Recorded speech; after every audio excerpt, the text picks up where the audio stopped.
Biology का, ठीक है। इसमें हम फर्स्ट क्वेश्चन देखते हैं। बोल रहा है छोटी आंत में पूर्ण रूप से पचा भोजन क्या कहलाता है? काइम कहलाता है, चाइल्ड कहलाता है, ठीक है।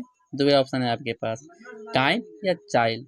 तो छोटी आंत में जो पूर्ण रूप से भोजन पच जाता है उसको बोलते हैं चाइल्ड। इंपॉर्टेंट क्वेश्चन है, 2025 में पूछा गया, इसको ध्यान में रखना है। क्वेश्चन नंबर 2 देखिए, मूल रोमों के द्वारा जल का अवशोषण किस विधि द्वारा किया जाता है?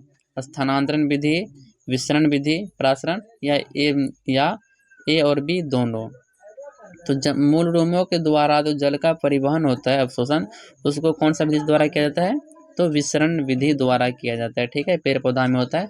मूल रोम मतलब उसका जड़ जो होता है, पानी को जो ऊपर खींचता है, मतलब पेड़ पौधा क्या करता है, पानी नीचे से लेता है ना, मिट्टी से, यानी कि खनिज लवण भी लेता है, जल भी लेता है। तो किस तरह से ऊपर ले जाता है, यही आपसे पूछ रहा है। तो विसरण क्रिया के द्वारा जल नीचे से ऊपर जाता है पेड़ पौधा में, जड़ों के द्वारा, ठीक है। 2 नंबर का क्वेश्चन भी किया, आंसर क्या हो जाएगा आपके पास? विसरण। Option B is the right answer. अब क्वेश्चन नंबर 3 बोल रहा है प्रकृति में ऑक्सीजन का संतुलन कैसे बना रहता है? प्रकृति में जो ऑक्सीजन का संतुलन बना हुआ रहता है वो किसके द्वारा बना रहता है? तो प्रकाश संश्लेषण अभिक्रिया के द्वारा। और प्रकाश संश्लेषण अभिक्रिया के द्वारा ही पेड़ पौधा क्या करता है? अपना भोजन तैयार करता है। और प्रकाश संश्लेषण अभिक्रिया के लिए कुछ चीज़ों की आवश्यकता पड़ती है, उसका नाम क्या है? जल का आवश्यकता पड़ता है, कार्बन डाइऑक्साइड का जो आवश्यकता पड़ता है, सूर्य का प्रकाश भी होना चाहिए, और क्लोरोफिल भी होना चाहिए। यहाँ पे 4 चीज जिसको ध्यान में रखेगा, सब्जेक्टिव में भी आता है। ये प्रकाश संश्लेषण के लिए आवश्यक तत्वों को लिखे या फिर आवश्यक पदार्थ को लिखे। वहाँ पे किसको क्या क्या लिखेंगे? जल लिखेंगे, कार्बन डाइऑक्साइड लिखेंगे, क्लोरोफिल लिखेंगे और सूर्य का प्रकाश लिखेंगे। चारों चीज काम में आता है, ठीक है।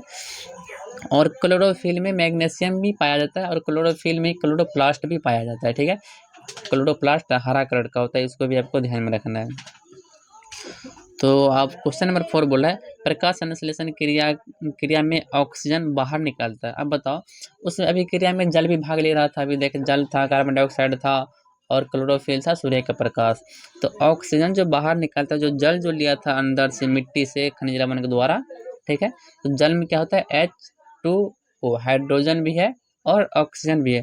तो जब टूटता है तो उसी से क्या निकलता है? ऑक्सीजन। और जो पेड़ पौधा रिएक्शन जब प्रकाश संश्लेषण क्रिया होता है तो उसी जल के द्वारा क्या निकलता है? ऑक्सीजन। और जो कि हम लोग ग्रहण करते हैं ऑक्सीजन, और कार्बन डाइऑक्साइड छोड़ते हैं।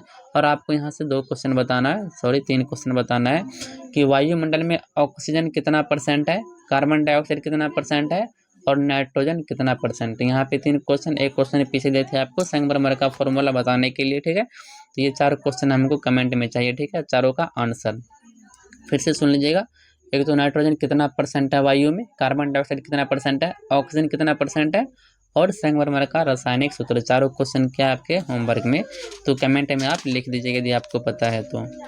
अब हम चलते हैं क्वेश्चन नंबर 5 की तरफ। क्वेश्चन नंबर 5 बोल रहा है मैग्नीशियम पाया जाता है, ऊपर अभी एक्सप्लेन किए थे, किसमें पाया जाता है मैग्नीशियम?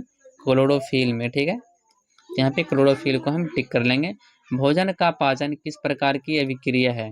ठीक है, अपचयन अभिक्रिया है, असंयोजन अभिक्रिया है, उपचयन अभिक्रिया है, और ठीक है, और विस्थापन अभिक्रिया। भोजन का पाचन किस प्रकार का अभिक्रिया बोलेगा तो किसको किसको टिक करेंगे? उपचयन अभिक्रिया को। यदि पीछे जो हम देखे थे किसमें, केमिस्ट्री में, उसमें कौन सा अभिक्रिया हुआ था? उसमें ऊष्मा छिपी हुआ था। तो वहाँ पे, यहाँ पे देखिए सिंपल में पूछ रहा है भोजन का पाचन किस प्रकार का, लेकिन वहाँ पे रासायनिक शायद लगा हुआ था, ठीक है। तो इसलिए वहाँ पे हम किसको टिक किए थे? ऊष्मा छिपी को। लेकिन यहाँ पे सिंपल में पूछ रहा है कि भोजन का पाचन किस प्रकार की अभिक्रिया है, इसमें आप उपचयन अभिक्रिया को टिक कर सकते हैं। यदि उपचयन न मिले तो ऑक्सीकरण को टिक कर सकते हैं। ऑक्सीकरण उपचयन दोनों सेम ही है, एक ही रिएक्शन का दो नाम है। और ऑक्सीकरण अवकरण जब दोनों को मिलाते हैं तो रेडॉक्स अभिक्रिया बनता है, इसको भी ध्यान में रखा जो कि हम पीछे देखे थे, ठीक है। अब चलते हैं क्वेश्चन नंबर 7 की तरफ। यहाँ पे कौन क्वेश्चन छोटा हुआ तो नहीं है ना? नहीं, क्वेश्चन नहीं छोटा हुआ।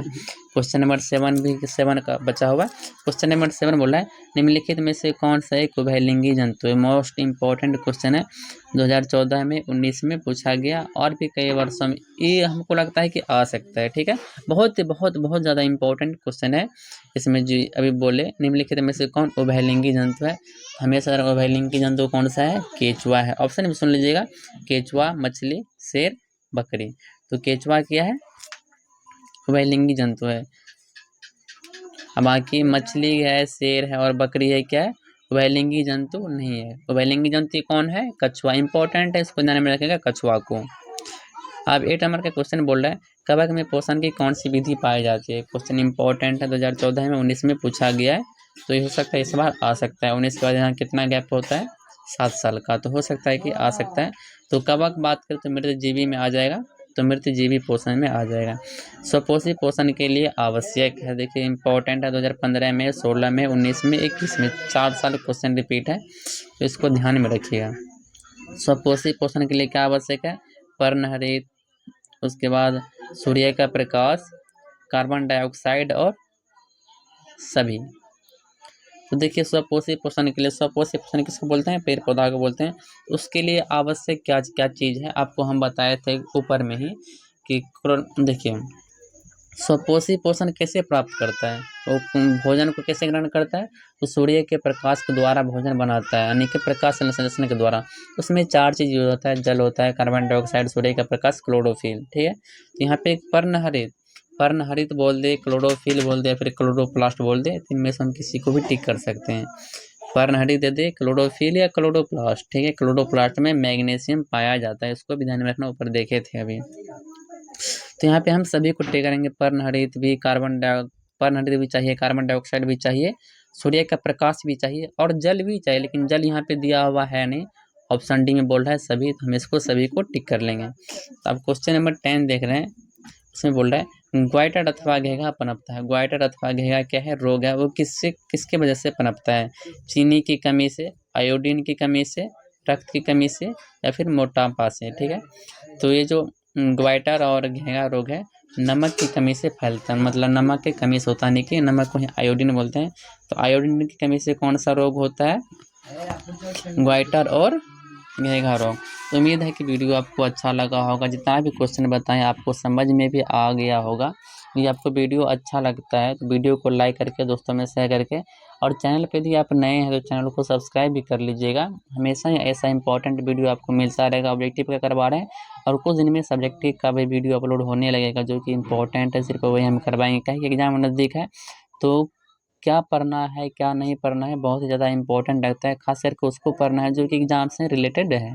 अब हम पढ़ रहे हैं जो कि एग्ज़ाम में कभी पूछा जाता है जिसका कोई मतलब है नहीं, तो ये तो गलत बात है। जो एग्ज़ाम में पूछा जाता है उससे रिलेटेड क्वेश्चन को काहे ना हम पढ़ेंगे, काहे कि अभी आपके पास समय बहुत ही कम है। तो क्वेश्चन बैंक को आप लोग देखते रहिएगा। मॉडल पेपर तो जारी होगा, मॉडल पेपर भी देख लीजिएगा। इससे पहले जो मॉडल पेपर जारी हो चुका है 24 का, 25 का, 23 का, 22 का, 21 का, उसका भी आप इंटरनेट से निकाल करके उसको भी सॉल्व कीजिए, और उसका आंसर भी मिल जाएगा, नहीं तो आप कमेंट कीजिएगा तो हम उसका सॉल्यूशन करवा देंगे, ठीक है। तो आगे देखिए, और आगे आगे आपके लिए हमेशा बेहतरीन करते जाएंगे, इसलिए चैनल को सब्सक्राइब करके दोस्तों में शेयर भी कर लीजिएगा। वीडियो बनाने में बहुत ही ज़्यादा मेहनत लगता है, और आपका लाइक, सब्सक्राइब और शेयर ही हमारा क्या है, मोटिवेशन है। तो मिलते हैं अगले क्वेश्चन के साथ अगले वीडियो में, तब तक के लिए धन्यवाद।